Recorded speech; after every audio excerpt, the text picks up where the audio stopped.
there, Adam. Yeah, great finish. I mean, the wind on 18 being straight in makes the hole a lot easier for me personally. Yesterday it was in off the left, so I kind of faded one down on the right, and the wind just took it. So it being straight in, you can't quite get to those bunkers. So it made the tee shot easier for me, and then I fortunately had a good number in, nice little gap wedge that I could throw behind the hole and spin back. So fortunate today. It seemed like I had a lot of good clubs, made all the putts I was supposed to make, and a couple that I really wasn't planning on making. So today could have been a whole lot better for me. It's was there any part of you that was I wouldn't say frustrated, but you didn't get off to the greatest start through like 6 holes. No panic or anything like that, is there? Yeah, I mean, a long way to definitely disappointing, but there's so many more birdie holes out there, and the first 5 or 6 holes might be probably the hardest holes on the golf course, minus the finish. But yeah, exactly. I knew there was going to be a lot of birdies made. There was a lot of scores shot. I saw Lonto shot a nice low score this morning. I talked to him, and yeah, I knew I needed to come back and make some birdies. Hopefully on the end of the front 9, and then on the back 9 during that stretch where it's pretty gettable. Did you talk to Lonto after he finished? I did, just for a second, yeah. And he told you it's really easy out there, Adam. You can do this. Yeah, that's it. We didn't talk about golf, but I did talk to him. And then club on 8. What club did you hit on 8? 8, I hit a 6-iron, just trying to hit it like the left center of the green, left edge, and maybe have it fade over. If it not, finish just left of the green and chip it up and make the putt. That was a fairly difficult shot for me because I like to draw the ball, but was really fortunate, landed right on the front and hopped up to 5 or 6 feet, 5 feet. Excellent, okay. So if I'm not mistaken, this is your first stroke play 54-hole lead? I think I was leading at Barracuda. Barracuda, yeah. First full field, or like big field event, yeah. Right.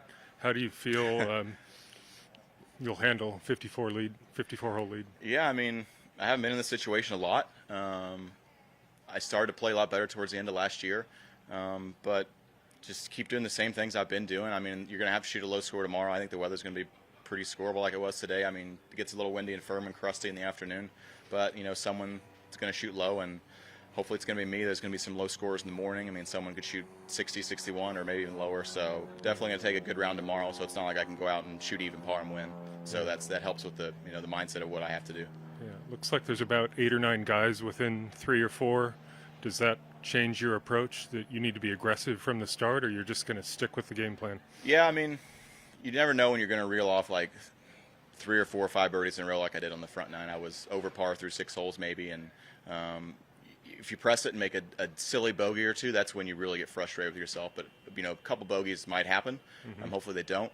But if they do, then just being patient and waiting for my stretch of hopeful birdies. And I mean, if they come, I hope they do great. And if not, then just sneaky, just do the best you can do. Yeah. Did you get that afternoon nap on Thursday? I did. Yeah, for about an hour. I did watch some Friday Night Lights. That's my show. I've been grinding out. All right. Thanks. Adam, in this pursuit of winning, what have you learned? What have I learned? That's a good question. In one sentence or less. I'm just kidding. That everyone's good enough to win out here. You just have to believe in yourself and not beat yourself, in a sense. And do you believe in yourself? I do, yeah. I started to believe a lot more in the last couple months. And why? What's that? Why did you start believing?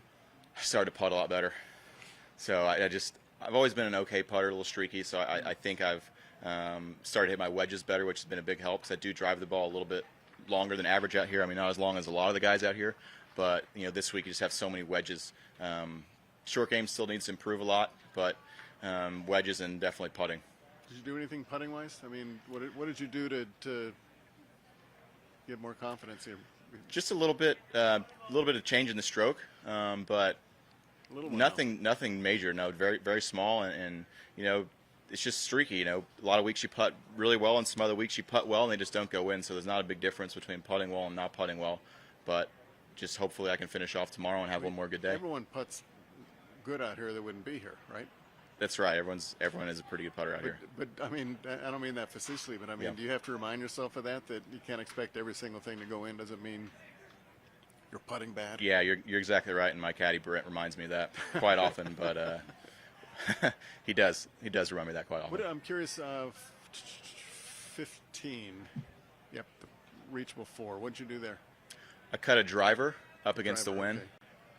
It turned out it was one of the prettiest shots I've hit in a long time because I hadn't driven the ball really well today.